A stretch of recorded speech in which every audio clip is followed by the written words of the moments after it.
اتفضلوا معايا خربوش شاي. اولا الصراع الايوبي استمر لغايه فتره بيبرس. وهنا حابب افتكر حدوته المغيث، الملك المغيث ملك الكرك، كان متولي منطقه الكرك في عهد الزار بيبرس. الملك المغيث ده كان ابن الملك العادل ابو بكر، ابن الملك الكامل محمد، ابن الملك العادل ابو بكر اخو صلاح الدين، يعني حفيد اخو صلاح الدين الملك المغيث، وابن اخو الملك الصالح نجم الدين ايوب. فالملك المغيث ده كان بيبعت للتتار لهولاكو ويقول لهم تعالوا انا مستنيكم، طمعا في انه يتولى حكم مصر. يعني انا هسلمكم القدس والشام وبتاع، بس تدوني ايه؟ ولايه مصر. طبعا الكرك دي لمن لا يعلمها او لمن لا يعرفها تعتبر رخامة مطبخ بالنسبة لمصر، يعني حاجة قد كده. تلف الأيام والرسائل تقع في إيد السلطان الظاهر بيبرس. عن طريق مين؟ بيبرس عمل لعبة حلوة أوي. خد كتاب الياسق أو قوانين السياسة اللي عملها جنكيز خان وطبقها، اللي هو النمط الإداري أو النظام الإداري للجيش وللسلطنة وللديوان والمجلس المشورة و خد التجربة بتاعت جنكيز خان وطبقها في مصر والشام، بحكم إن دي مش سلطنة واحدة.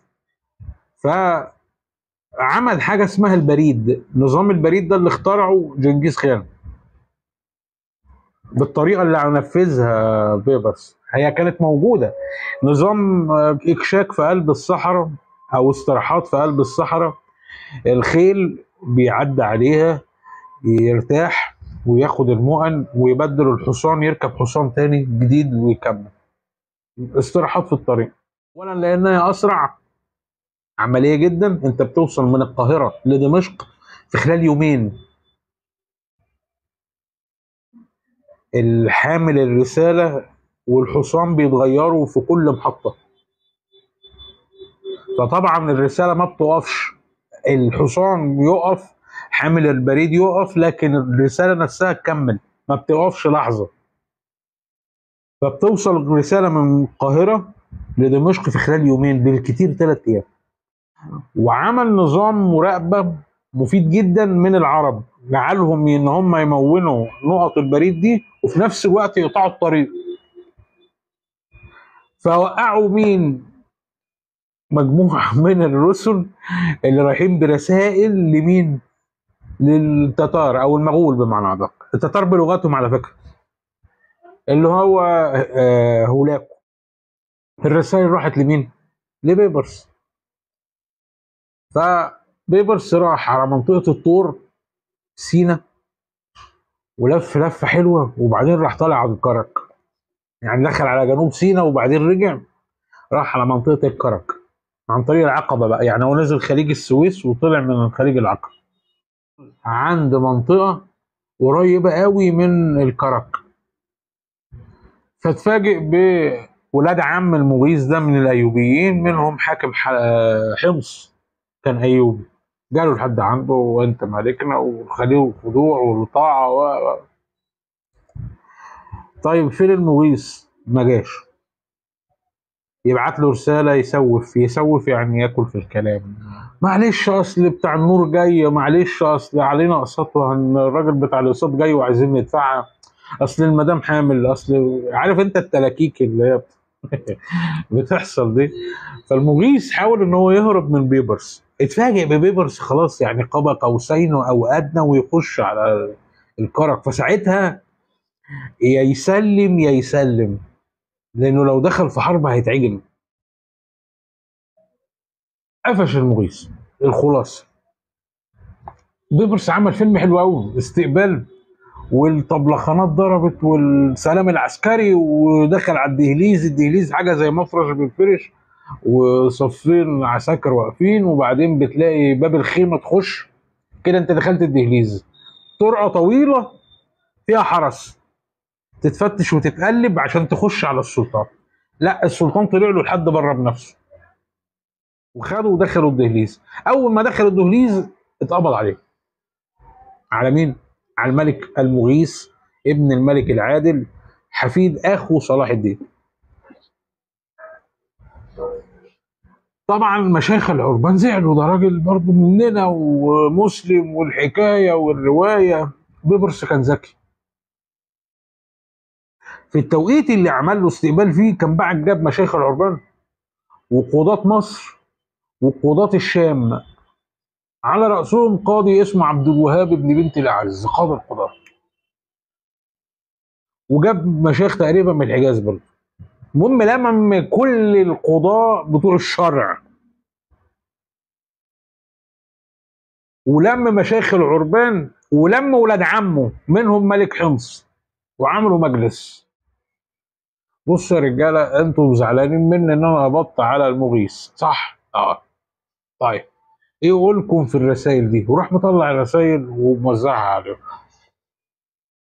طبعا المشايخ اخس الله يكسفك، كسفتنا الجماعه مشايخ العربان، اخس اللي هم ولاد مهنا وغيره ولاد غالب. اخس الله يكسفك، كسفتنا. ولاد عمه قالوا منعون ابوه، ده خاين.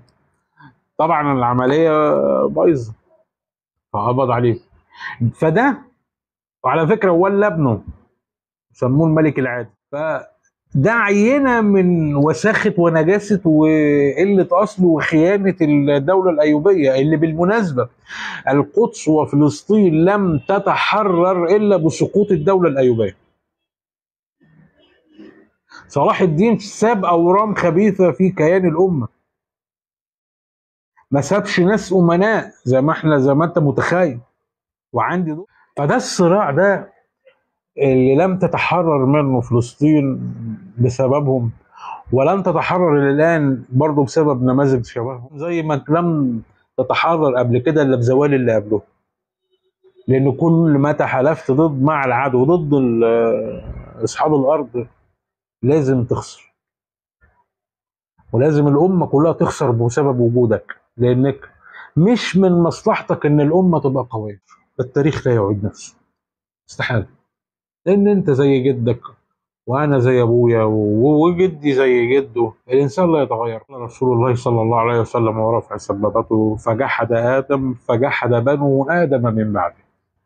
فهنا دلاله او اشاره عن يقين ان الذي يتكرر ولا يتغير هو البشر، مش الوقت. الوقت او التاريخ عباره عن ارقام واحداث بيعيشها، او العامل المشترك فيها هو البشر.